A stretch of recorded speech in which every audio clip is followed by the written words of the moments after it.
ప్రాంతపరమైనటువంటి అంశాలు ప్రారంభించినప్పుడు చాలా చిన్నదిగా కనబడతాయి. కానీ అది ముదిరి పాకాన పడితే ప్రభుత్వాలని ఇరకాటంలో పడేస్తాయి అన్నది బాబు గారు గుర్తుపెట్టుకోవాలి.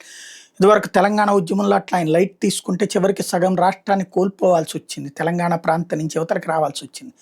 ఆంధ్ర ప్రాంతంలో సీమ నుంచి ఇదివరకు అట్లాగే దెబ్బతిన్నారు. ఇప్పుడు మరొకసారి సీమ నుంచి సీమ ఈ దఫా కడుపులో పెట్టుకుంది తెలుగుదేశాన్ని. అది దృష్టిలో పెట్టుకుని తెలుగుదేశం పుట్టాక చరిత్రలోనే లేనన్ని సీట్లు, ఈవెన్ ఎన్టీ రామారావు కూడా సాధించలేనన్ని సీట్లు గెలుచుకున్నారు చంద్రబాబు గారు మొన్న. కాబట్టి ఈ టైంలో సీమ ఎత్తిపోతల పథకం మీద రేవంత్ రెడ్డి ఆయన్ని ఒక వలయంలోకి లాగారు. నేను చెప్తేనే రాయలసీమ ఎత్తిపోతల పథకం ఆగిపోయిందని. రాయలసీమ ప్రజలకి అయ్యో దానివల్ల ఏ పని ఏ ప్రయోజనము లేదు, దాన్ని జగనే ఆపాడు, దాన్ని ముందుకు తీసుకెళ్ళలేకపోయాడు లాంటి స్టేట్మెంట్ల వల్ల ప్రయోజనం ఏమీ లేదు, నువ్వేం చేస్తావు అన్నది ముఖ్యం.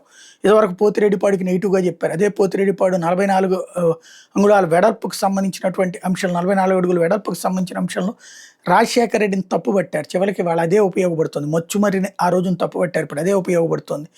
అందరినేవాళ్ళు ఇట్లాంటివన్నీ కూడా మనం మాట్లాడేటప్పుడు బాగుంటాయి. అక్కడ కావాల్సింది ఏదైతే సిద్ధేశ్వరం లేకపోతే అలుగా ఇట్లాంటివన్నీ కూడా వినేటప్పుడు వేరు, ప్రాక్టికల్గా వేరు. ప్రజలకు కావాల్సింది నీళ్లు. ఆ నీళ్లు ఎంత ఇస్తే అంత మెచ్చుకుంటారు. 133 టీఎంసీల నీటి హక్కు రాయలసీమకు ఉంది. అట్లాగే ఆంధ్ర ప్రాంతంలో కోస్తా ప్రాంతానికి సంబంధించి కృష్ణా జలాల మీద ఉన్న హక్కు 120 టీఎంసీలు. ఆ 120 టీఎంసీలు కూడా అక్కడే వాడుకోవచ్చు. అంటే 250 టీఎంసీల నీళ్లు వాడుకోవడానికి రాయలసీమకు అవకాశం.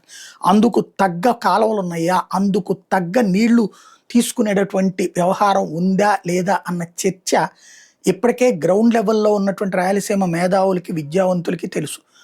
అది చర్చ పెద్దదైతే కనుక ప్రమాదం అవుతుంది. ఒకసారి చెక్ చేసుకుని దాని విషయంలో ముందుకు వెళ్ళడం బెటర్.